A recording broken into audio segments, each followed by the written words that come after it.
Google के इस वक्त 14,000 रैंकिंग फैक्टर्स लीक हो चुके हैं। दैट मीन्स आपको अब एग्जैक्टली पता चल सकता है कि किस तरह से गूगल पेजेस को रैंक करता है और आप एग्जैक्टली उन स्टेप्स को फॉलो करके सच में रैंक कर सकते हैं। देखें, एक चीज़ के साथ बहुत डिसअपॉइंट हो गया मुझे ये कहना पड़ रहा है कि आज तक गूगल की तरफ से जो भी ऑफिशियली आपको कहा गया कि एसईओ में ये करें ये ना करें, that was nothing but just lies. वो सिर्फ और सिर्फ झूठ था। जैसे कि अभी आप स्क्रीन पे देख रहे हो, Google does not use CTR for core search rankings. अब ये वाली पोस्ट 2019 की है, एक रेप्यूटेड साइट है SC राउंड टेबल, एक बहुत बड़ी वेबसाइट है जो सर्च इंजन की अपडेट्स देती है और खासतौर पे गूगल की ऑफिशियल न्यूज़ के बारे में बताती है। इसमें गूगल ये कहता है कि भाई हम CTR को यूज़ नहीं करते। दैट मीन्स कि अगर गूगल में हम कोई भी कीवर्ड सर्च करते हैं तो नीचे जो वेबसाइट्स आती है ना, उन पर क्लिक किया जाता है, उस डाटा को CTR बोला जाता है। तो गूगल ये कहता है कि हम इस डाटा को कंसिडर ही नहीं करते। इस लीक्ड डॉक्यूमेंट्स के अंदर सबसे पावरफुल जो सिस्टम है इनका, सबसे ज़्यादा तगड़ा जो सिस्टम इन्होंने बनाया हुआ है, वही क्लिक्स के डाटा के ऊपर डिपेंड करता है। उसका नाम है NAV बूस्ट, NAV बूस्ट के नाम से, जिसका काम सिर्फ ये है कि CTR की बेस पे डिसाइड करना किस पेज को रैंक करना है, किस पेज को रैंक नहीं करना। तो अब आप खुद देखें कि यहाँ पे गूगल 2019 में ये बता रहा है कि भाई हम CTR को यूज ही नहीं करते रैंकिंग के लिए, और बाद में उनके रैंकिंग सिस्टम में जो सबसे टॉप पे चीज़ है वो ये है कि किस तरह से लोगों के क्लिक्स के डाटा को यूज करके वो किसी पेज को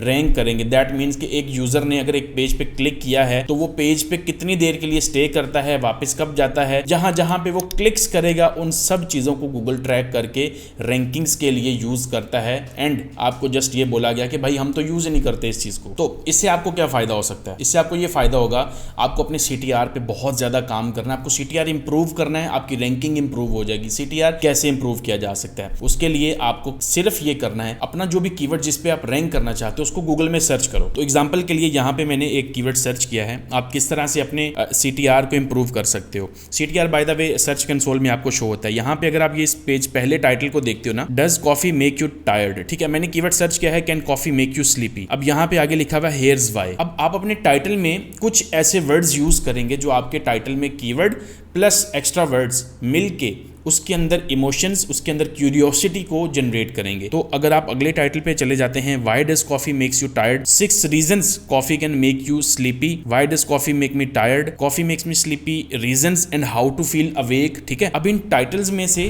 जिस बंदे को जो ज्यादा रेलेवेंट लगेगा वो उस पर ज्यादा क्लिक करेगा, उस पेज का CTR बढ़ता जाएगा। तो अब आपको करना ये है, आपने अपने कंपेटिटर्स के लिए ये सारे टाइटल देखने हैं और फिर जज करना है कि भाई कौन सा टाइटल ज्यादा अपील करेगा कॉमन यूजर को, या उस यूजर को जो इस टॉपिक के लिए अगर सर्च करके आता है। तो अगर मैं देखूं कि can coffee make you sleepy, तो मेरे लिए ये पेज सबसे ज्यादा मुझे अपील कर रहा है कि कॉफी मुझे स्लीपी क्यों बनाती है, उसकी रीजंस क्या हैं और अवेक कैसे फील करना। ऑब्वियसली अगर मुझे कॉफी स्लीपी फील करवा रही है तो मैं चाहूंगा कि मैं अवेक होना चाहता हूं, मैं कैसे उसको काउंटर कर सकता हूं। तो दिस इज द टाइटल जो मुझे ज्यादा अपील करेगा, तो मैं इस पे हो सकता है ज्यादा क्लिक करूं। इसी तरह से the caffeine crash, why does coffee make me sleepy. So ये कुछ एग्जांपल्स मैं आपको इसलिए दिखा रहा हूं ताकि आपको आइडिया हो जाए किस तरह से आप अपने टाइटल को ऑप्टिमाइज करेंगे। अब टाइटल ऑप्टिमाइजेशन के लिए आपका सबसे जो फेवरेट टूल होगा वो ChatGPT होगा। वो इसलिए ChatGPT को सिंपली जाएं और ये बताएं, मैं अपनी पहले भी वीडियोस में बता चुका हूं, ChatGPT में जाके उसको बोलें कि भाई this is my title, make it search friendly and make sure it gets highest possible CTR। आपको वो एक वर्जन बना के देगा। तो इसका भी आप लोगों को सोल्यूशन बताता हूं। आपने ChatGPT यहाँ पे मैं ओपन करके यहाँ पे अपना कीवर्ड सर्च करूं और यहाँ पे मैं कहता हूँ given above is my keyword, please make this title CTR friendly in Google and make sure it gets the highest possible CTR for those who search this keyword, give me 5 variations। तो यहाँ पे मैंने उसको बोला मुझे 5 variations चाहिए, let's see मुझे क्या बना के देता है।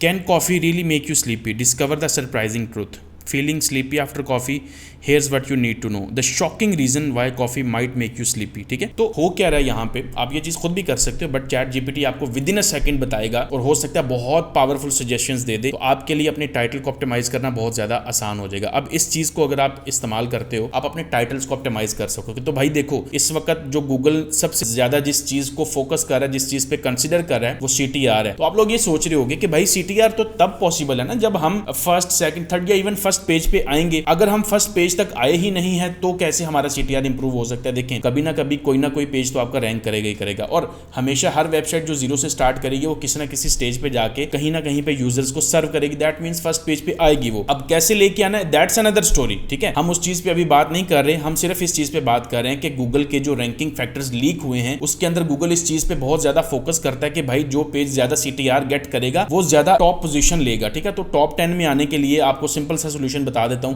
टॉपिकल अथॉरिटी पे काम करें, डिपेंडिंग अपॉन द निच, कैसी निच है उसके अंदर अगर आपको बैकलिंक्स की जरूरत पड़ेगी तो भाई बैकलिंक्स बिल्ड करने पड़ेंगे आपको, उसका कोई सोल्यूशन और नहीं है। If you need backlinks you have to make backlinks. Google के लीक नंबर 2 की बात करते हैं। यहाँ पे आपको एक पेज खुला हुआ नजर आ रहा है, Google confirms links are not important. That means Google ने कब बोला? अप्रैल 2024 में। यहाँ पे देख सकते हैं आप, बहुत रिसेंटली गूगल ने ये कहा कि भाई बैकलिंक्स तो मैटर ही नहीं करते। अब जो लीक डॉक्यूमेंट्स हैं उसके अंदर नंबर 2 पे जो बड़ा सिस्टम है इनका रैंकिंग का, उसके अंदर डोमेन अथॉरिटी का एक पूरा सिस्टम है। दैट मींस भाई डोमेन अथॉरिटी बैकलिंक से बनती है, एवरीबॉडी नोज दैट। और जादू की कोई छड़ी तो है नहीं जिससे हमें पता नहीं चलेगा। Yes, backlinks matter. अब यहाँ पे देखें, गूगल आपको कह रहा है कि भाई बैकलिंक्स तो मैटर नहीं करते, और दूसरी तरफ उनके ही डॉक्यूमेंट के अंदर ये मिलता है कि भाई बैकलिंक्स तो हमारा टॉप रैंकिंग फैक्टर है, उसके बगैर तो एक पेज रैंक ही नहीं कर सकता। तो यहाँ पे अगेन आपको मिसलीड किया जा रहा है ताकि भाई आप लोग इस चीज के ऊपर कंसर्न रहे ही ना कि बैकलिंक्स बनाने ऑटोमेटिकली बैकलिंक बनते रहेंगे, ठीक है, और ना रैंकिंग आएगी ना कुछ आएगा। तो बैकलिंक्स डेलिब्रेटली बनाने पड़ेंगे आपको। तो अब अगर आपको नहीं पता कौन से बैकलिंक्स बनाने हैं कौन से नहीं बनाने, और बैकलिंक्स बनाने से क्या फायदा होगा, लेट मी टेल यू। वैसे तो मेरी ऑलरेडी बहुत सारी वीडियोस हैं चैनल के ऊपर जो बैकलिंक्स के ऊपर हैं, but again I am telling you, आपको काम करना है गेस्ट पोस्ट के ऊपर, और वो भी ऐसे बैकलिंक्स जो बड़ी वेबसाइट्स से हों, अथॉरिटी वेबसाइट्स, रेलेवेंट वेबसाइट्स, और कोशिश करनी है बॉडी से आपको लिंक मिले। दैट मींस कॉन्टेक्चुअल लिंक्स आपको मिलने चाहिए, और जितना ज्यादा डू फॉलो लिंक्स मिलेंगे उतना ही ज्यादा आपको इंस्टेंट बूस्ट मिलेगा। अब यहाँ पे एक और चीज बता देता हूं, अगर आपके बैकलिंक्स इंडेक्स नहीं होते, गूगल को पता नहीं चलेगा कि भाई ये बैकलिंक्स एग्जिस्ट करते हैं, तो जूस कहां से मिलेगा? जूस उसको बोला जाता है, अगर एक लिंक आपको मिलेगा उसके अकॉर्डिंग उसमें क्या जूस ट्रांसफर होता है, उसको बेसिकली जूस बोला जाता है, कि जो भी पावर अथॉरिटी ट्रांसफर होती है। अब डू फॉलो और नो फॉलो दो तरह के बैकलिंक्स होते हैं गूगल के लिए, और नो फॉलो को गूगल ज्यादा कंसीडर नहीं करता, डू फॉलो को ज्यादा कंसीडर करता है, तो इसलिए हमें मजबूरी में डू फॉलो ही बनाने पड़ते हैं। निच एडिट्स आपके दूसरी तरह के बैकलिंक्स होते हैं। निच एडिट क्या होता है? एक एग्जिस्टिंग पेज जो बहुत पहले पब्लिश था, बहुत पुराना पेज था, उसके ऊपर जाके आप अगर बैकलिंक बिल्ड करते हो ना, तो वो पेज ऑलरेडी इंडेक्स है, उस इंडेक्सिंग की वजह से आपको इंस्टेंट बूस्ट मिलेगा आपके पेज के ऊपर। तो अगर आपको ये देखना है कि भाई आपका पेज मैक्सिमम कहां तक रैंक कर सकता है बैकलिंक के साथ, तो एक दफा एक निच एडिट, चाहे वो 50 या $100 का क्यों ना हो, लेके देख लेना, आपको फौरन पता चल जाएगा आपकी वेबसाइट कितना जंप करती है उस एक बैकलिंक के साथ। This is the power of backlinks. और अगर आपको मजीद बैकलिंक्स के ऊपर सीखना है तो भाई simply Ghulam Ali SEO YouTube channel के ऊपर चले जाओ, और बहुत डिटेल के अंदर मैंने ऑलरेडी ये चीजें बता रखी हैं। अब बात करते हैं तीसरे रैंकिंग फैक्टर की जो डॉक्यूमेंट्स में लीक हुआ है। यहाँ पे मैंने वेबसाइट खोली हुई है और उसका टाइटल है पेज का, Google does not use anything from Google Chrome for ranking. और मजे की बात, जो डॉक्यूमेंट्स लीक हुए हैं उसके अंदर एक पूरा सिस्टम बना हुआ है इस चीज का कि किस तरह से गूगल एक यूजर के क्रोम के डाटा की बेस के ऊपर ये डिसाइड करेगा कि उसको कौन सा पेज हमने शो करवाना है उस कीवर्ड के लिए जो उसने सर्च किया है। दैट मींस आपकी वेबसाइट पे आने वाले जो यूजर्स हैं उनकी क्रोम की हिस्ट्री और उसके यूजर बिहेवियर की बेस के ऊपर डिसाइड किया जाएगा कि रैंकिंग क्या होगी। अब इस चीज के ऊपर डिसाइड नहीं किया जाएगा कि एक कीवर्ड के लिए कितने कंपेटिटर्स एग्जिस्ट कर रहे हैं, नहीं भाई, आपका यूजर जो आपके क्यूरी को सर्च कर रहा है उसकी क्रोम की जो हिस्ट्री होगी उसके अकॉर्डिंग ये डिसीजन होगा कि आपके पेज को कहां पे रैंक किया जाएगा, या फिर टॉप 5 स्पॉट्स में या टॉप 10 स्पॉट्स में कौन से ऐसे पेजेस हैं जो आने चाहिए, कौन से नहीं आने चाहिए। यहाँ पे अगेन गूगल आपके साथ मिसलीडिंग कर रहा है कि भाई क्रोम के डाटा को तो हम कंसीडर ही नहीं करते, और यहाँ पे एग्जैक्टली क्रोम के डाटा को गूगल यूज करके आपके पेजेस की रैंकिंग को असाइन कर रहा है। तो ये जो जितने भी मैं आप लोगों को ये दिखा रहा हूँ वेबसाइट्स, इनके लिंक्स मैं डिस्क्रिप्शन में लीव कर दूंगा, आप इनको चाहे तो मजीद रीड कर सकते हैं। अब अगला सबसे बड़ा जो ब्लंडर है गूगल का वो देख लें। यहाँ पे मैंने वेबसाइट खोल रखी है, how Google is killing independent sites like ours. ऐसी वेबसाइट्स जिनको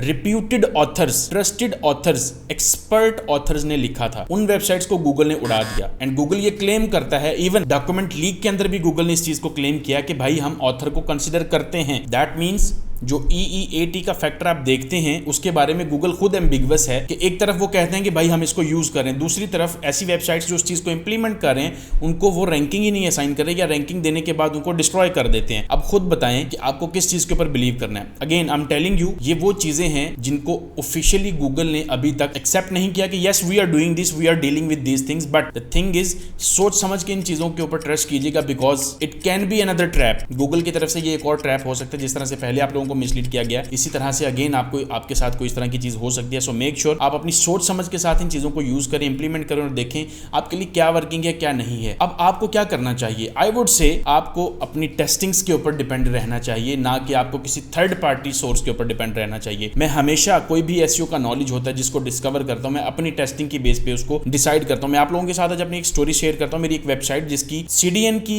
सर्विस थी वो एक्सपायर हो रही थी। मैंने उसको आफ्टर 15 डेज रिन्यू किया। उन 15 डेज में मेरी वेबसाइट की ट्रैफिक जो थी 30-40% डिक्लाइन कर चुकी थी। जैसे ही मुझे पता चला मैंने उसको अगेन रिन्यू किया। ट्रस्ट मी, वेबसाइट की जो स्पीड थी फॉरन इंप्रूव होगी CDN की वजह से, बिकॉज CDN डिपेंड कर रही थी साथ। It's okay. लेकिन जैसे ही वेबसाइट की स्पीड अप हुई फॉरन मेरी जो ट्रैफिक थी वो अप हो गई। दैट मीन्स कि भाई ये चीजें आपको टेस्ट करने से पता चलती हैं, what is working and what is not working. So you have to figure it out on yourself, ताकि आप इधर उधर से अपनी रिसर्च कर लें, स्टडी कर लें, उसके बाद अपना नॉलेज खुद डिस्कवर करें टेस्टिंग के बाद। तो ये तो थे बहुत मेजर लीक्स और मेजर रैंकिंग फैक्टर्स। इसके अलावा भी बहुत सारे ऐसे रैंकिंग फैक्टर्स हैं जो गूगल के डॉक्यूमेंट्स में मिले हैं। कुछ के नाम मैं आपको बताता हूँ। एक है होम पेज रैंक, फिर है फॉन्ट साइज। दैट मीन्स कि भाई फॉन्ट के साइज को कंसिडर किया जा रहा है। आप नोट करें कि किस हद तक आपकी रैंकिंग्स डिपेंड करती हैं इन चीजों के ऊपर, जिन चीजों को आप कभी कंसिडर तक नहीं करते अपनी वेबसाइट के ऊपर। फिर उसके बाद है शॉर्ट कंटेंट का system.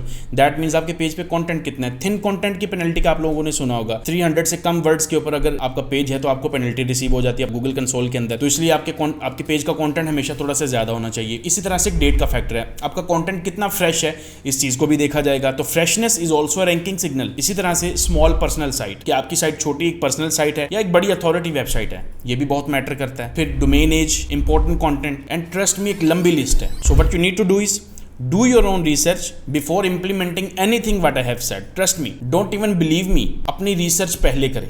You have to do your homework. मैं ये लिंक्स डिस्क्रिप्शन में लगा दूंगा, आप इनको रीड करें। और जो लीक्ड डॉक्यूमेंट्स है उसका भी लिंक डिस्क्रिप्शन में लगाऊंगा, उसको लाजमी रीड कीजिएगा। एंड मजीद इस तरह की चीज़ें लर्न करने के लिए सब्सक्राइब कर लीजिए। That's it, follow for more. मिलते हैं अगली वीडियो में, तब तक के लिए अल्लाह हाफिज़।